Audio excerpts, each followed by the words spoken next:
Hi guys, this is StarCraft and welcome to the Sister StarCraft English commentary. We're going to continue on with another amazing series of games. It's going to be part of the DPL series.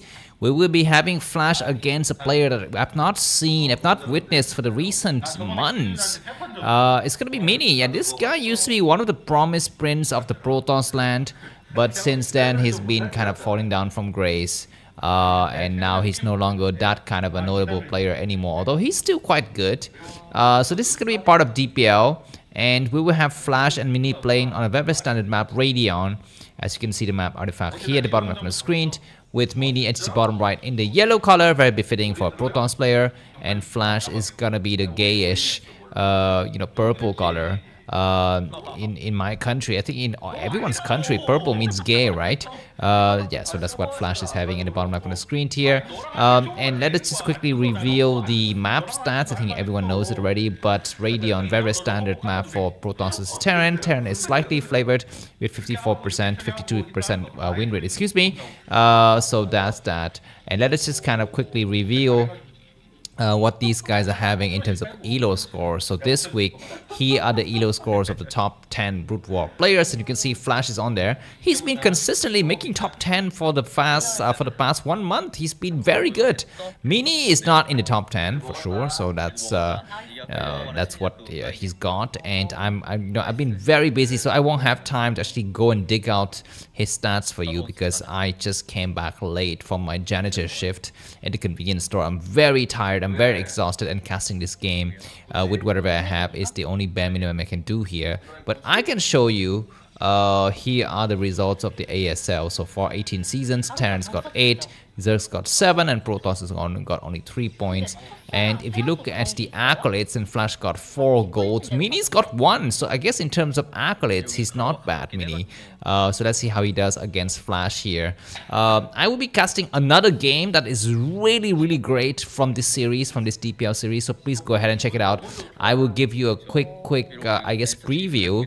It's gonna be between Toss Girl, yeah, that's right, Hell Baby, versus July Zerg. Who the hell are these guys? I mean, these girls, I guess not guys, but also girls. But in most of the countries that I know, when we're talking about plural people and one of the members is men, you would just say guys, right? I mean, that's very sexist, I know, but that's just the way it is. So, who the hell are these guys? Toss Girls and July Zerg, and they are very old pro gamers and pro game womeners. But yeah, they will be making their appearance in this series as well. Okay, looks like Flash has finally found where Mini is located. And behind this, Flash is already expanded, so Mini should not be facing any kind of early pressure. He's gonna try to get rid of that SCV as much as possible. The first Dragoon will be coming out, and Mini only now will go for scouting, but he is very fortunate to be guessing the right direction where his opponent is going to be located here. I think the Dragoon has started to move out and start to chase the SCV away. The SCV is going to take the long detour. Dragoon is not able to get it, so the Dragoon is going to have to continue on the path here. It looks like the probe is going to be at the front door of Flash's expansion, so he will know for sure, if that SCV is going to return or there's going to be another SCV or something like that. Anyways, you're going to be having Robo. Is that a Robo? I think that's a Robo with a core upgrade underway. So this is a very standard Robo timing, and Mini Boy will not have any kind of, okay, that is a pylon, guys. Where's the Robo? I don't see it. Mini is not gonna have any kind of quick risky build, going for fast Robo before core upgrade or something like that. Okay, looks like the Dragoon is about to catch the SCV in the middle of the map, and this is gonna kill off the SCV because it's already taken some hits before, 15 out of 60 HP. Now the Robo will come down.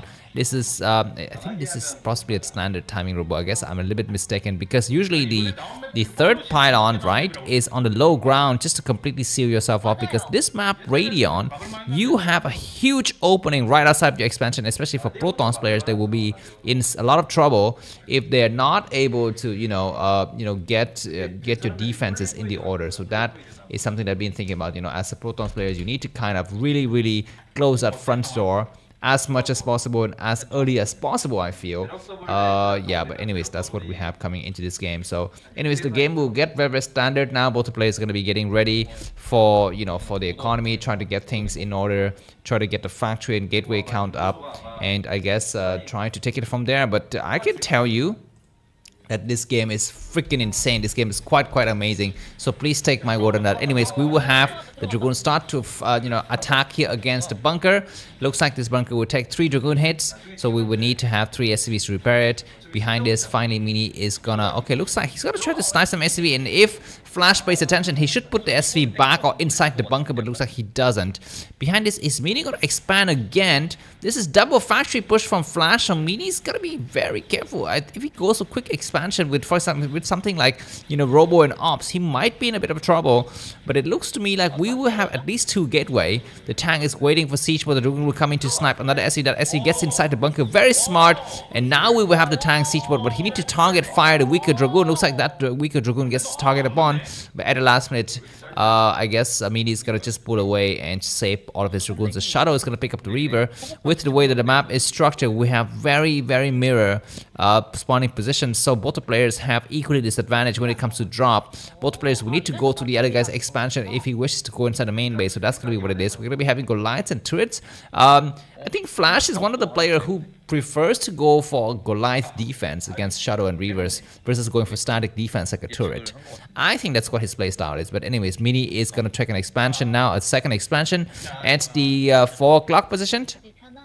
Very, very exciting for him to see to have this, and this is going to be rather safe build. Is that a turret or a starport in the corner there? Could possibly be a starport. He's saving money for it, or maybe a quick expansion. I don't know. Yeah, it's going to be a starport for sure with the amount of money that he's putting up. Maybe a quick expansion. I don't know.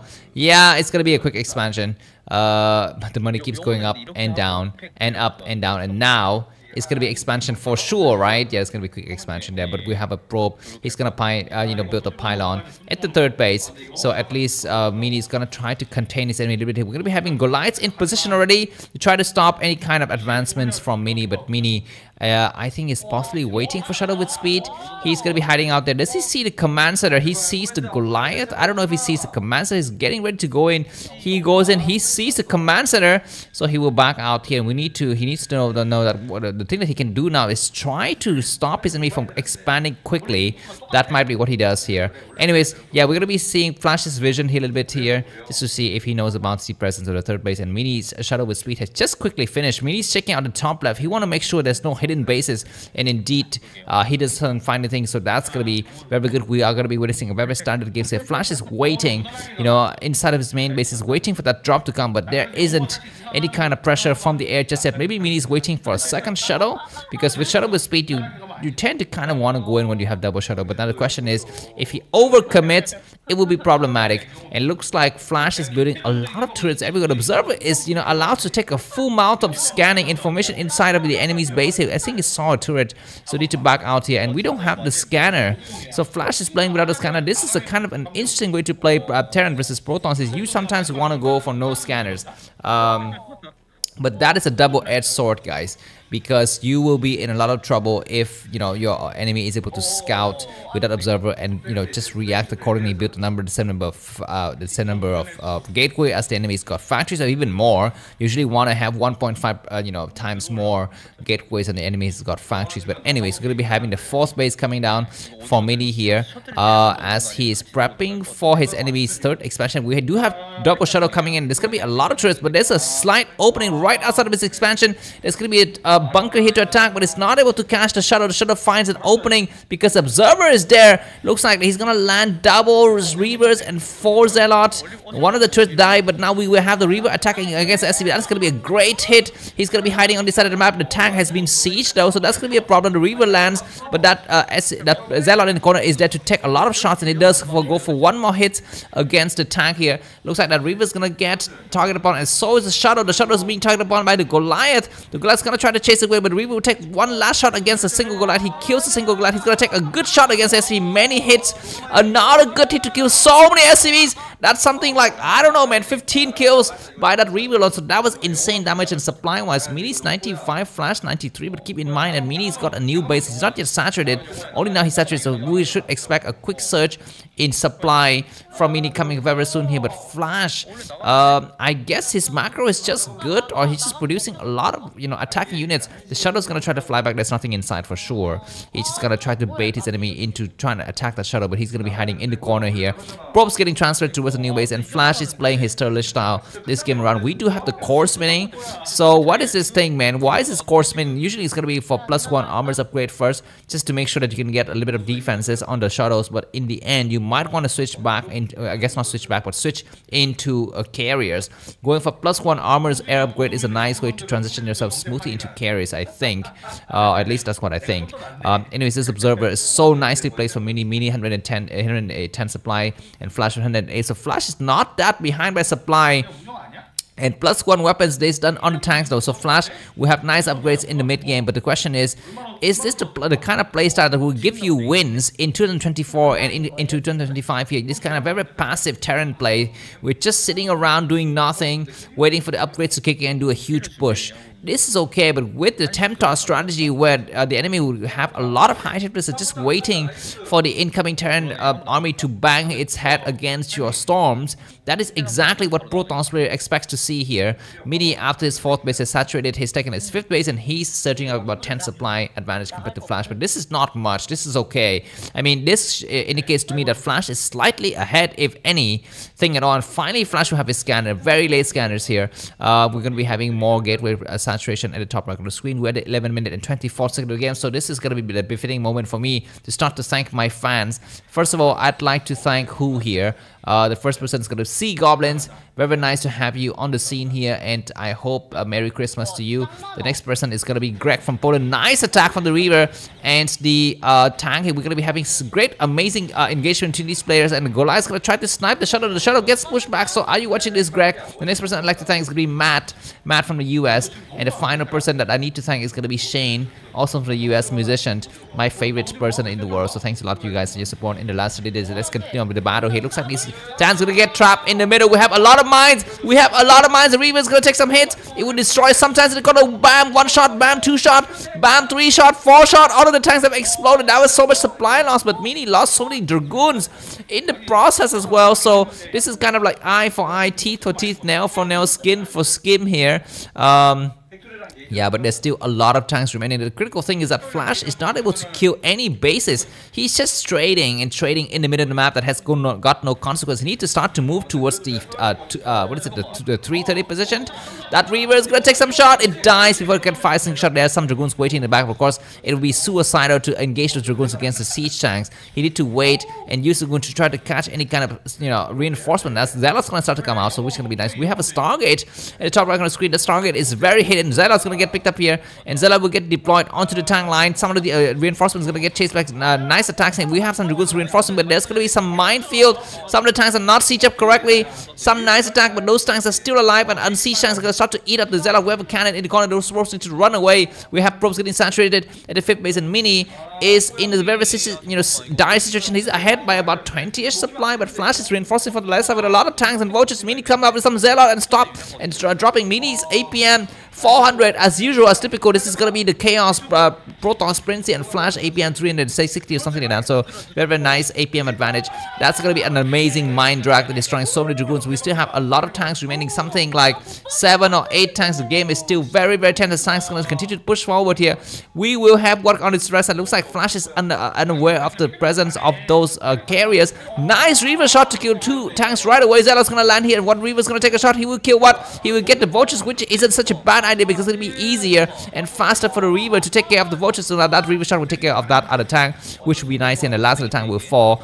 So at least the Zealot, we need to fall back. The Reaver's gonna try to take some shot, and Zealot are taking the damages from the tank. The Reaver's gonna try to do damage from the back. There's gonna be a mine explosion with those Zealot moving forward. A nice attack to destroy so many tanks. Those tanks are so damaged supply-wise. Mini still ahead about 20 supply, but Flash is still trying to come back here. +1 weapons and +1 armor on Flash's tanks, which will be very, very nice. He's gonna try to start to attack. And do we have switch to carriers incoming? We saw a Stargate. Yeah, we do see a Fleet Bacon and 2 more Stargates. So 3 carriers, 3 Stargate production is gonna be incoming here. But does Flash know about it? He's gonna try to attack this other base. There's gonna be some cannons here. to defend temporarily, and Mini is trying to reinforce, but there's so many mines, you know, just blocking away here. Looks like we'll be having some vultures and some tanks attacking. The cannons are gonna be able to hold that base for some time, but not all probes will get evacuated to the high ground. I was reading up on the Battle of Berlin, the final battle before the death of Hitler. I know I told you I have a lot of jobs and work to do, but I still have some time to read some, I don't know, World War II, you know, ridiculous stuff, so that's just me. But anyways, that single Reavers would take some shot against the tanks, but in the last Battle of Berlin, the Soviet forces were advancing from the eastern side of Berlin, whereas the western forces were not advancing towards Berlin, because actually Franklin Roosevelt or whoever was the president at the time, maybe Nixon, I don't even know because I'm not American, he was saying that, you know what, there's no point to attack and win Berlin, which may lead to actually friendly fire, and to the fact that Berlin would fall under Soviet influence after the war anyways. So at least that's what he says. But anyways, what relationship does that have with the battle here? I feel like this is kind of like, you know, very tense and very, I don't know, whatever, heart breaking and very, you know, exciting attacks here, just like the battles of Berlin. But I'm not so sure what other relationship there could be between those two stories. But please don't mind me. Let's continue to watch this game. We're gonna be having some nice Reaver shot against the tanks, and it looks like Flash is bleeding way too much force. Of course, Mini is bleeding, but Mini is allowed to bleed because he's Protoss. Protosses are meant to bleed, right? Terran are meant to conserve their forces and, you know, strength in unity and numbers against Protoss players. Anyways, against Zerg is a completely different story. But anyways, those triple targets are gonna start to be pumping carriers now, and Flash is reinforcing a lot from behind, but he's still behind by about 10 seconds. He has not taken an expansion anymore. He's still on 3 bases. As for Protoss with this 5, what is it? No, 4 bases, excuse me, not 5, which is okay. But do we have high temperatures? That's the big question. Finally, Flash is scanned and he sees the severity of the situation. He will need to make a decision soon whether to attack head-on and try to take out critical infrastructure and bases before the carriers could become operational, or try to stay put and build a lot more Goliaths to make sure they can, you know, adequately defend against the incoming carrier push. We're going to be having a 4th base by Flash at the 10 o'clock position. This is rather late. Mini 155 supply, Flash 135 supply. We're at a 17-minute mark of the game, and Mini is still flying his shuttles around very, very rapidly here supply-wise. 20 supply difference APM-wise. They're both kind of 400-ish. Flash is now shooting up to 400, and Mini is about 360. Of course, Protoss, you don't really need that much APM. Anyways, we're going to be having a hidden 5th base a little bit by Mini here. At the 2 o'clock position, Flash doesn't know about it just yet. That base is kind of really easy to take out, but you need to know about that base presence. Anyways, observers are here to clear some of the mines, and both players are taking this calm moment to start to establish themselves in the middle map. We'll be having tanks trying to attack, and observers gonna get sniped. We have 3 carriers already. We're gonna have 3 more Mini 172 supply, which means he can build something like 5 more carriers. Okay, we do have Reavers trying to snipe this base. He's gonna try to attack the SCVs, which will die. That's gonna be dead. That is the most stupid Scarab ever. Like, the target is right there, and he just went for the longest route possible. But anyways, could be having some nice attack against the Vulture. What is he gonna try to do? Looks like he's gonna have to hide in the corner. He will need to sack the Reaver or the Shadow or both. He decided to sack. He's gonna decide to attack the Reaver, which is gonna be nice. The Shadow can escape for a little bit more here supply-wise. Mini 185 supply, Flash 165. We're gonna be having more tanks and more Goliaths start to come out, and now we have 5 carriers, and things will start to get a little bit serious here. Now, can those Stargate get assaulted from the low ground? I think, but in order to get there, you need to kind of get through that new base, and of course, that new base will have some cannons, so it's gonna be a little bit more difficult, I think, for Flash to get there. But anyways, we're gonna be having a next major Terran attack. Flash 175. Mini 190. Nice attack. The Reaver is behind the Goliath. Gonna try to target the Shadow. The Shadow gets pushed back, but the Reaver will land. It will take a couple more shots. Goliath's gonna try to snipe that Shadow once again, but the Shadow is always 1 step ahead, or 1 wing ahead, should I say, because, you know, Shadows don't have, you know, foot or feet, right? Nice shot to damage some of the Goliaths, and these Dragoons in the middle of the map. What are they gonna try to do? I think at this point, Mini can't afford to lose his expansion. He doesn't care about that, but he needs to keep this 330 base alive. He's gonna try to do that, start to come over, and we're gonna only have 5 Goliaths in the front. There's a lot more Goliaths in the back, but they need to reinforce it. That cannon force very quickly. We have Protoss counterattack on the left side of the map. Which base is Mini gonna try to head to? He's gonna try to head towards the 10 o'clock. He's gonna have a nice attack. The carriers need to be micro a little bit better, I think, for Mini. Nice attacks the Goliath, and times between this Nexus is fallen, so Mini's gonna have to make a decision whether to actually try to save that base or rebuild that base rather, or try to attack. He's gonna try to attack against the 10 o'clock shift. Not enough SCVs here to block. We only have 2 tanks. The rest are all Goliaths, and the last of the tanks have fallen here, so it's like trading base for bases. That command center could actually burn down easily, but we do have reinforcement from this side. We do have a Reavers supporting the carriers, so those Goliaths have been pushed back, and now Mini's just gonna try to come in and clear up, you know, whatever is remaining for the Terran player. SCVs, excuse me, probes gonna get transferred to us in a brand new base that Mini has set up. Keep in mind that this base is still hidden. I think right now the Dragoons need to focus attention on the command center. The command center is very red, but looks like the last minute Flash need to repair it. We have reinforcements from in the form of tanks and Goliaths, so those Dragoons will get pushed back. But now Mini's got how many carriers? I think 8, 9. He's got 9 carriers. That's a lot of carriers, guys. Let's see how he can fare against these many Goliaths. But I think it's okay. Looks like finally that hidden base gets scanned by Flash. So Flash knows he needs to start to go there. I think 2 birds with 1 stone, right? Or 2 stone with 1 bird or whatever, right? You need to go there, take out that base, and try to shell those Stargate from the high ground. That might be the goal. He will be having the core spinning. So I think that possibly could be +2 weapons upgrade on the Reaver. Excuse me, on the carriers. Anyways, Mini comes back and starts to attack this base because that base used to have some tanks, but they all die now. So Mini, once again, his microtasking behavior is just so good. Microtasking is micromanagement and multitasking put together. So that's just another word that I just coined myself by Namcraft. Anyways, this might be a major battle here, and looks like Mini is taking out a lot of tanks. Flash has plummeted in supply. He's behind by about 40 supply. He lost way too many tanks in that engagement. He needed to have those tanks protected by the Goliaths, but he could not able to do so. We're having a lot of high templates coming out here, so those high templates will be actually to reinforce, I think, the carriers at some point. These supposed to need to run away. Carriers need to attack. At the last minute, they are going to be attacking nicely. Those carriers, those tanks are way too far. They cannot shell the cannons. And GG by Flash. This game has been won by Mini. If you enjoyed this game, feel free to buy me coffee. The link to that is going to be in the video description. I will see you in the next episode of StarCraft. See you soon. Bye bye.